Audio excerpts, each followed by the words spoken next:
मैंने किसी छोटे से बच्चे को सुना। एक 5 साल का बच्चा कह रहा था, देखो भक्ति की कोई उम्र नहीं होती। ध्रुव जी ने 5 वर्ष की अवस्था में भगवान को प्राप्त कर लिया।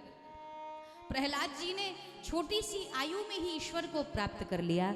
ईश्वर को प्राप्त करने के लिए कोई आयु निश्चित नहीं होती, जब चाहे ईश्वर को प्राप्त कर सकते हैं। तो कहने का आशय, उस छोटे से बच्चे ने कहा, ये बताओ कि भगवान को आप फ्रेश फूल अर्पण करोगे या मुरझाया फूल अर्पण करोगे?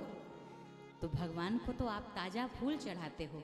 वैसे जब हम युवा अवस्था में होते हैं तो ये भगवान के लिए ताजा फूल है, इसको चढ़ाओ भगवान के श्री चरणों में। और जब भैया किसी काम के नहीं रहे, एक महात्मा जी की हमें बात बड़ी अच्छी, आपको बड़ी कड़वी लगेगी बात सुनकर और अच्छी भी नहीं लगेगी, लेकिन हम नहीं कह रहे, वो महात्मा जी कह रहे।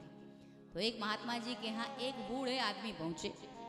अक्सर होता है जब लोग एकदम वृद्ध हो जाते हैं तो कहते हैं अब कोई काम धाम नहीं है, चलो आश्रम में ही रह लेते हैं, अब आश्रम में ही चलते हैं। तो महात्मा जी के पास जाकर कहते, महात्मा जी अब एकदम फ्री हो गए हैं, अब हम किसी काम के नहीं बचे हैं, अब हम आपके यहाँ रहेंगे। महात्मा जी ने कहा, क्यों भाई यहाँ क्यों रहोगे, यहाँ क्या काम है आपका? महात्मा जी भी गजब थे, मुखर प्रवृत्ति के थे। उन्होंने कहा, यहाँ का काम है? उन्होंने कहा, महाराज जी अब कोई काम धाम बचा है? महात्मा जी ने कहा, तुमने महात्माओं को समझ क्या लिया है महाराज? पूरी जिंदगी धन कमाया तो किसको दिया? अपने बेटे को दिया। पूरी जिंदगी घर बनाया, यही ख्वाहिश थी तो किसको दिया? अपने बेटे को दिया। खेत बहुत लिखाया, किसको दिया? अपने बेटे को दिया।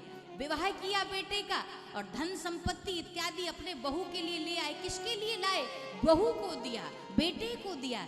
जिंदगी भर दुकान मकान हर भौतिक वस्तु अपने बेटे बहू को दिया। तो ये बुढ़ापा भी उन्हीं को दो ना। फिर बुढ़ापा ला करके हम जैसे महात्माओं के सर पर, भैया जब अब तुम हमारी सेवा क्या करो, हम ही को तुम्हारी करनी पड़ेगी। तो जीवन भर जिसकी सेवा की है उसी से करवाओ भी ना।